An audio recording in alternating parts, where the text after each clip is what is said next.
Estava aqui fazendo um bolo de cenoura e pensando que é tão comum a gente achar vídeos e tal sobre Hitler. Mas tem um outro ditador que você vai no país dele, não tem quase menção a ele. Tipo, apagaram mesmo. Isso que eu já fui algumas vezes lá e difícil achar alguma menção. Sabe quem que é o ditador da Itália, famosão? Eu tô falando do Benito Mussolini. O Benito Mussolini, ele nasceu um pouquinho antes, se não me engano, foi 2 anos antes do Adolf Hitler. Aliás, você sabia que o Hitler, ele nasceu no ano que nasceu a nossa república, que foi 1889. Pois é, o Benito, ele, como todos os ditadores, né? Você vai pensar no Mao Tse Tung, você vai pensar lá no Ho Chi Minh, todos eles já têm, né, psicopatias. E normalmente eles vêm assim de famílias desestruturadas. No caso do Mussolini, ele era filho de um cara assim de classe média, média alta, que tinha lá uma propriedade de terras. Beleza. Daí, esse pai dele, né, mega exemplo ali no século XIX, que infelizmente era o padrão, tinha uma amante. Uma não, várias, mas é que tinha uma amante que ele levava os filhos para conviver com essa mulher, né? Então ele passava para os filhos dele essa essa imagem de que é assim que se trata a mulher e que quem manda na casa é o homem e que, né, é a lei do mais forte. Aliás, ele ensinava exatamente isso. A lei do mais forte. Era o que ele ensinava para os filhos dele. Daí que aconteceu, né? O Benito foi crescendo e começou a ter uns atritos com o pai, por quê? Porque o Benito, né, enfim, não estava muito afim de trabalhar, e o pai falava que ele era um marmanjo, vagabundo e não sei o quê. E ao mesmo tempo, na escola, começaram a fazer o famoso bullying lá com ele. Por quê? Porque ele era virgem. E daí, tirando sarro, né, porque era outra coisa comum também no século XIX, dos pais, enfim, padrinhos, levarem ali os meninos para serem iniciados na vida sexual no prostíbulo. Daí o Benito chegou pro pai dele e pediu pro pai dele levar ele no prostíbulo. Daí o pai dele falou: sai fora. Quem vai cuidar aí dos seus problemas lá de baixo é você, eu não quero nem saber. Bom, e ele ficou nessa, né, do pai não querer ajudá-lo, os amigos enchendo o saco e ele com os hormônios à flor da pele. Resultado, a casa deles, né, de, enfim, essa propriedade mais afastada da cidade, tinha um caseiro. E na casa do caseiro tinha a filha do caseiro. Nossa, o negócio já ligou. Eu nem pedi pra ligar. Mas enfim, peraí. Tem que pôr mais cenoura. Não tá bom ainda não. Bom, a filha do caseiro, ela meio que, ela era mais nova que o Mussolini, bem mais nova. Teve um momento ali da vida deles que eles basicamente, sai fora, Atena, cresceram juntos. Atena é o cachorro que tá aqui enchendo o saco. Só que daí o Mussolini estava ali nos seus 17 para 18 anos de idade, a menina estava nos seus 14. E daí o Mussolini falou: Nossa, não é que a menina cresceu? Sim, é isso mesmo que vocês estão pensando. E ele falou: Bom, vou resolver o meu problema. E daí ele esperou, logicamente, né, o pai da menina ir embora, o caseiro, e daí eles se conheciam e tal, né, mas aquela coisa que já não era mais aquela amizade inocente, quer dizer, a menina continuava inocente. E daí, quando o pai da menina não estava mais lá, ele foi lá, que a menina abriu a porta, e a gente só sabe disso porque ele fez questão de registrar no diário dele, com o maior orgulho da vida dele, que isso lá no final da vida, quando ele já estava ditador, tá? Ele registrou isso. Que ele descobriu a primeira paixão da vida dele. Calma que vai ter a segunda. Tenso. A primeira paixão da vida dele que ele vai escrever não foi ter uma relação sexual, foi o estupro.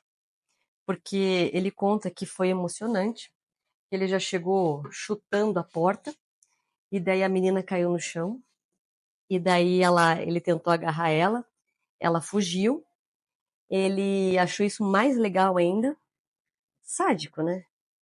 E daí ele contou com detalhes que na escadinha de madeira da casa dela, foi onde ele rasgou as roupas dela e fez o que fez. E ele ainda escreve assim, e ela gritava: "Não, por favor, você vai tirar minha honra". Deu o comentário dele para ele mesmo: "Que honra?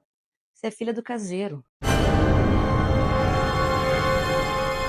Então essa é a mentalidade desse ditador, né? Bom, vai ficar impune, tá? A gente está falando de começo do século XX. O caseiro, né, vai tentar reclamar, o pai dele não vai tomar providências, também não vai ter visto problema. O problema pro pai dele é que ele não trabalhava. Complicado. Daí, nesse momento, né, ainda mais assim, na Itália, que ela está recém-unificada, não só na Itália, no Brasil também acontecia isso. Era muito comum para ser professor, bastava você saber ler e escrever. E professor, assim que eu digo, de letramento de crianças, né? E ele lá, com seus 19 anos de idade, um italianão, jovem e tudo mais, ele pega e consegue um emprego de professor numa escola infantil para educar crianças. E dele escreve no diário dele que essa foi a segunda paixão da vida dele. Calma, não mistura as duas, pelo amor de Deus. Eca, já é ruim a história do jeito que tá, imagine se misturasse essas duas coisas. E daí ele se apaixonou por, enfim, ensinar as crianças a ler e adorava estar com elas todas as tardes, porque as escolas nessa época era assim, um monte de criança de várias idades na mesma sala e o professor ia dando atividades separadas ali para cada série, elas levavam o lanchinho delas ali. Aliás, nossa, na época que ele estava na escola já teve o primeiro indício, peraí, dá uma pausa, volta no tempo. O primeiro sinal da psicopatia dele é quando ele estava na educação infantil. Peraí que eu vou bater mais uma cenoura aqui. Acho que agora tá bom. Ele vai falar que ele amou essa fase. Mentira, eu ia contar dele na educação infantil, né? Achou que eu tinha esquecido. Gente, quando ele era pequenininho, que ele tinha 6 anos de idade, isso é registrado por uma professora dele, tá? Depois que ele foi assassinado pelos partisãs no final da Segunda Guerra Mundial. A professora, ela contou que o Benito, ele era, bom, ele trazia de casa isso, que ele não dividia nada com ninguém, que ele era sempre assim, tipo, querendo tirar vantagem e tal. E naquele momento, gente, no século XIX, você não tinha assim um monte de material escolar, ver, tá? E quando a professora, ela dava ali o tempo do desenho, o que você quer, cachorro? Era giz de cera. E hoje, né, não é tipo, 24 cores, 36 cores e tal. Então, eram bem pouquinhas cores ali de giz de cera e lápis de cor era mais incomum. Bom, o Mussolini, como ele tinha ali um patamar ali um pouquinho maior, ele acabou que ele tinha lápis de cor e de várias cores. Um coleguinha mais pobre, porque essa escola, né, ela era municipal, enfim, crianças de várias idades ali, pegou, viu na mesa dele, criança, gente, 6 anos, que ele tinha um monte de cor, falou, nossa, que legal, peraí, me empresta aqui. Foi lá, pintou o desenho e devolveu. O Mussolini falou, que isso? Olha o tipo do cara. Ele acha que ele pode chegar aqui e pegar. Ah, não. No outro dia, olha o que aconteceu. Quando as crianças chegavam, a professora já ia lá e pegava as mochilinhas e pegava os lanchinhos que eles traziam e já montava, que é para não ter briga por causa de lanche, né? Quando ela abriu a mochilinha do Mussolini, essa era uma mochilinha assim de couro, todo mundo tinha igual, ela achou uma faca lá dentro. Ela chamou o Benito e falou: Benito, o que é isso aqui? Dele, eu trouxe para matar o coleguinha dela. Como assim? Você tá maluco? Não, para ele aprender. Pra ele aprender que ele não pode pegar minhas coisas. Pra ele aprender que o mundo é dos mais fortes. Que ele não pode sair ganhando assim sem ter merecido. Daí ela pegou e tal, né? Deu bronca nele, era palmatória nessa época. Esperou o pai dele. Esperou o pai dele. E quando o pai dele chegou, ela tava esperando com ele e tal, dele. Ela, então, quero conversar com o senhor. Dele. Então ele trouxe. Aconteceu isso e aquilo. Ele trouxe uma faca para matar o coleguinha. Depois dele olhou e falou assim: Mas por quê? Não, só porque o menino pegou o lápis de cor dele. Depois dele a professora falou: ele tá certo. E virou as costas. Então, assim, fica difícil, né? Fica difícil consertar a pessoa ali porque já veio desconcertada. Mas agora, de novo, né, andando ali para o nosso tempo mais à frente dessa história, quando ele era professor, ele estava ali ensinando as criancinhas a ler e escrever. Até me perdi o que eu ia fazer aqui, já lembrei. Só que assim, além dele gostar muito das crianças, acabou que ele descobriu que ele também gostava muito da mãe das crianças. Era muito comum, né, as meninas terem que se casar com quem os pais mandavam ainda. Não, isso não acabou lá na Idade Média, na Idade Moderna. E muitas vezes os maridos das moças, ou até meninas, eram homens bem mais velhos. Daí que acontecia, né? Não era o casamento mais feliz da vida. E daí chega lá, professorzão, cheio de amor para dar, safadento. E daí as jovens mães, nada apaixonada pelos seus maridos, aconteceu que ele começou a ter alguns casos, alguns, tá? Com algumas mães. Só que tinha uma que ela era tão pirada quanto ele. Era a tampa da panela, porque a mulher também era, Jesus amado, era doida. Porque o Mussolini, como eu disse, né, no começo desse vídeo, ele gostava de violência, né? Não tem outra palavra, é violência, achava bonito. Só que ela também gostava. Ela também curtia soco e grito ali na intimidade. Só que o negócio começou a ficar meio tenso, né? Ela aparecia com várias marcas. E ele chegou a escrever. Teve uma vez dos encontros lá que ela achou legal, inclusive, que ele fez cortes na coxa da mulher. Imagina ela explicando pro marido: o que é esse corte aqui? Vai falar que estava cortando tomate, daí cortou, daí cortou? Não faz sentido, né? Bom, não demorou muito para a safadeza ter um resultado. E o resultado foi que ele estava dando aula, a escola era um andar assim, sabe, plano, térreo. E daí ele conseguia ver a estrada, que todo mundo ia a pé, ia de carroça e tal. Daí ele viu uns 5, 6 caras assim, vindo, armados, alguns com pedaços de pau em direção à escola. E ele pensou, é para mim. E ó, vazou. Vazou, daí ficou desempregado de novo, né? O pai teve que esconder para ele não morrer. Complicado, né? E voltou aquelas brigas, né? Voltou a brigar com o pai, porque agora ele não estava mais contribuindo, né, para o rendimento da família. E daí as brigas foram crescendo e tal.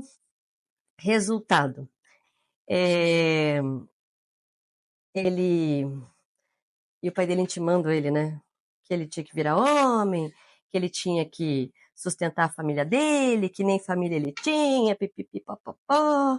Daí o Mussolini um dia se encheu o saco, falou: "Ah, é? Então tá bom." Ele foi, pegou a arma do pai, olha que romântico. Daí foi até a casa da amante do pai, e que já tinha uma filha antes de conhecer o pai do Mussolini, e chegou, chamava Raquel. Chegou a menina, ele já tinha 21, a menina tinha 16. Chegou, apontou a arma na cara dela, falou: "Quer casar comigo?" E daí a menina levou, sequestrou a menina e levou embora. Tipo, ele arranjou a família e também fez questão de afrontar o pai, né? Foram para Milão. Foram para Milão, lógico, ele vai ter que fugir da região ali mais ao sul onde ele morava, porque o pai tá muito bravo com ele, né? De lá ele vai trabalhar como operário de fábrica. Daí nisso vem a Primeira Guerra Mundial.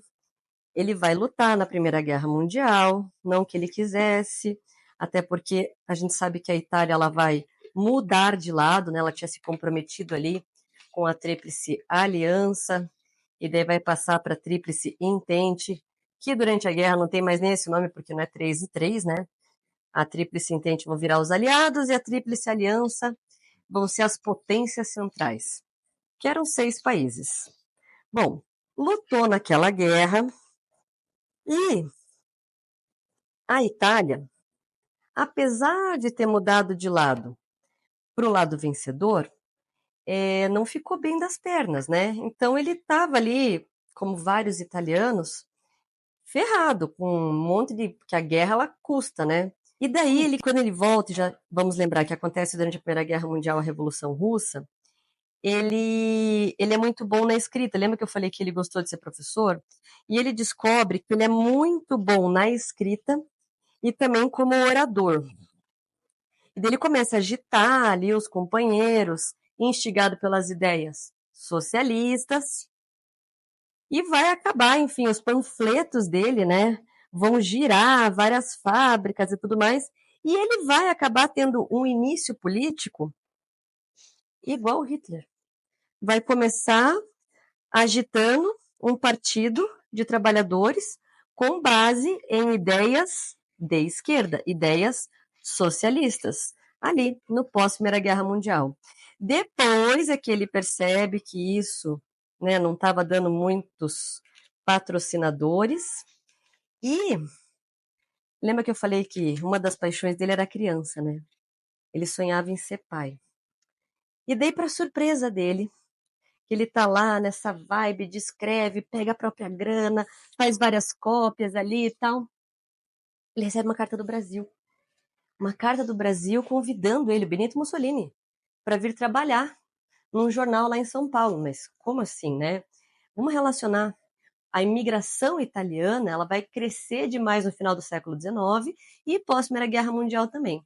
Então, na bagagem de algum imigrante, veio esse jornalzinho aí, essa escrita do Mussolini, e caiu nas mãos de um editor que achou o máximo. E daí escreve para ele, nessa época era caixa postal, tá? Você tem que ir até a caixa postal lá para ver se tem correspondência para você, não é na sua caixa de correio, na sua casa.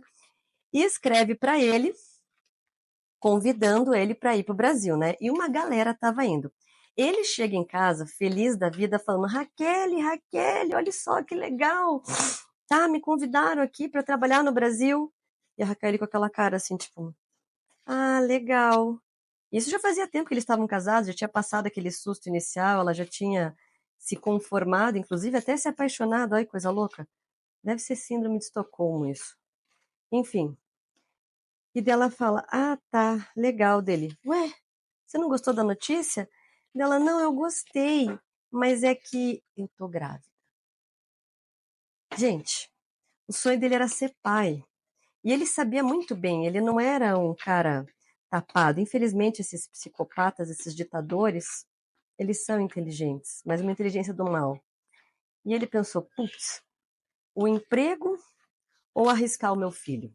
Porque, querendo ou não, a viagem de navio não é de primeira classe. Você vai estar lá, no mínimo, umas 2 semanas, em condições precárias, pode pegar uma pereba, se ela tiver qualquer problema, às vezes falta comida, falta água. E ele falou: não, não vale o risco. Eu não sei se salvou a gente, se, né, isso foi pior para a Itália, mas fato é, o destino mudou tudo, porque ela estava grávida ali, né, do primeiro filho dele. Bom, ficou, foi crescendo essa história de partido dele, que ele foi adaptando. O rei da Itália não estava dando conta do pós-Primeira Guerra Mundial, não se posicionava direito e ficava muito oscilante. Eu tenho uma frase que eu adoro, que é: quem hesita não tem êxito. E o rei, o Vítor Emanuel, estava muito hesitante, né? E daí o que o Mussolini faz em 1922? O partido já cresceu pra caramba, e dele vai lá e organiza a Marcha sobre Roma, aonde nos delírios dele essa marcha reuniu mais de 30 mil camisas negras, que era lá o uniforme do partido fascista, de feixe de varas, que era o símbolo lá das legiões romanas.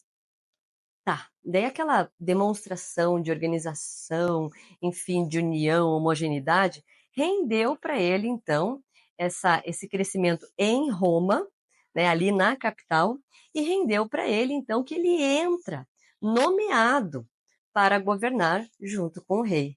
E uma vez dentro, ele só vai agregando mais poderes.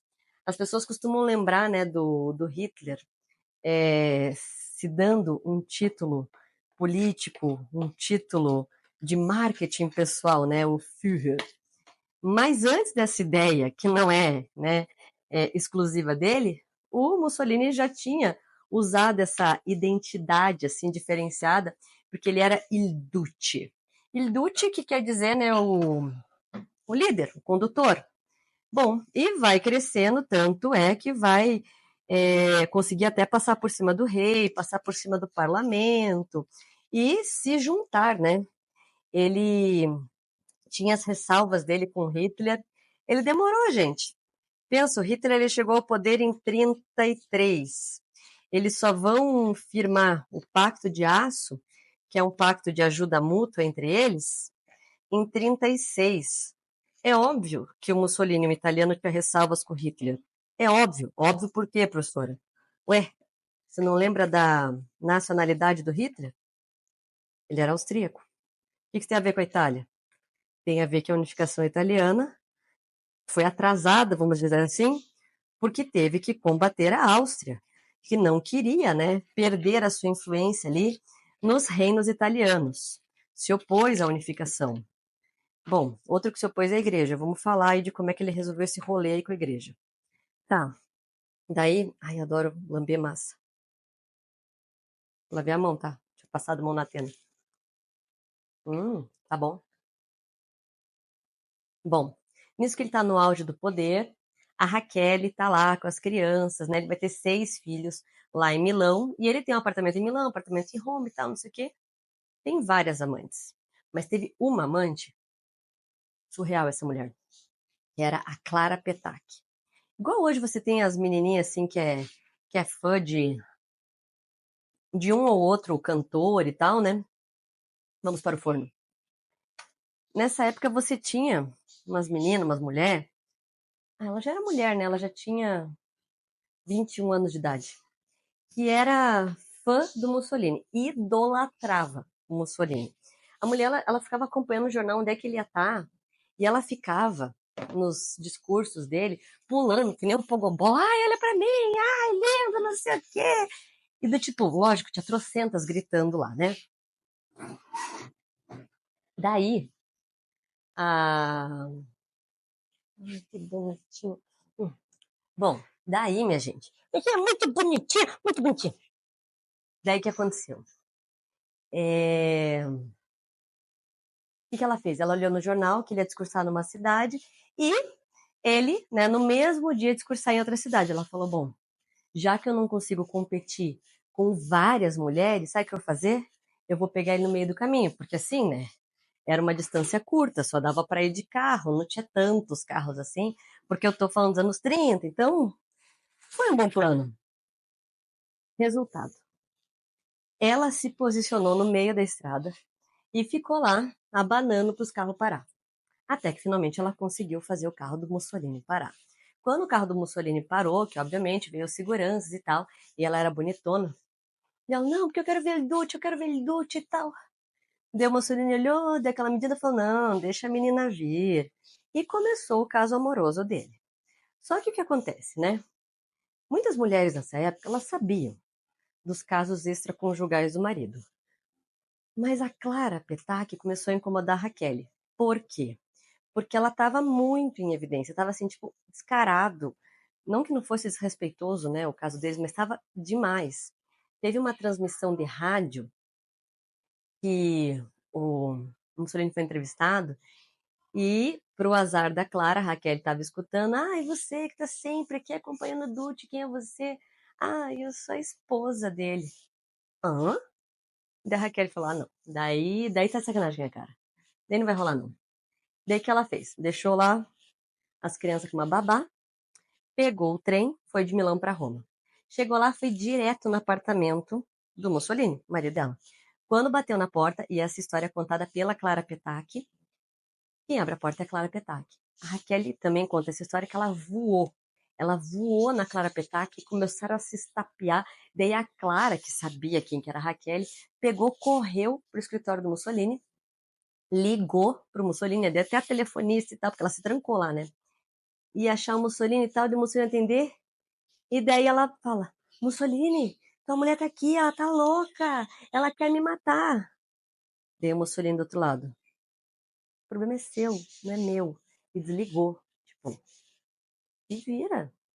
Daí, o que a Raquel conta? Que ficou uma de cada lado da porta, que a Raquel esmurrava, xingava e tal, não sei o quê. O final é surreal, gente. Até que cansada de várias coisas, né? A Raquel pega, senta-se no chão do outro lado da porta, começa a chorar, chorar, chorar. Ia falar tudo de frustração que ela tinha naquele casamento. Do outro lado da porta, a Clara também começa a chorar. E também começa a falar das frustrações dela. E daí as duas começam meio que a fazer uma terapia ali, uma catarse pela porta. E no final, a Clara abre a porta, ela se abraça, conversa. Não, não vão ser melhores amigas, mas vai rolar um respeito mútuo ali entre elas. Surreal essa história, surreal. Bom, surreal também que quando Mussolini ele foi preso pelos partisãs, a Clara estava junto. A Clara estava, ela sempre estava junto. É óbvio que ela estava junto. A Clara estava junto e quando Mussolini foi preso, a Clara estava junto. Os partisãs, eles relataram isso. Chegaram para ela e falaram: ó, nosso problema não é com você, tá? Pode vazar. E dela falou: não, eu vou ficar com o Dulce até o fim. Tá bom. Eles foram levados lá para uma praça em Milão, que era conhecida, né, um ponto de prostituição, que é para ter aquele apelo assim para, né, piorar mais a imagem do casalzinho.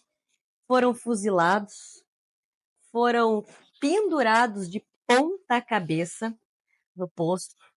Inclusive foi um soldado brasileiro que, assim, muita, ai, sei lá, muita selvageria, né? Ele teve a decência de ir lá e amarrar a saia da Clara, porque ela ficou de ponta cabeça, daí as mulheres usavam saia assim até o joelho, para não ficar aparecendo, né, as roupas íntimas dela. E daí os cadáveres foram vilipendiados, é quando você fica ali batendo na pessoa que já morreu. Bom, essa e outras histórias malucas de personagens históricos, porque são pessoas, né? História é história da humanidade.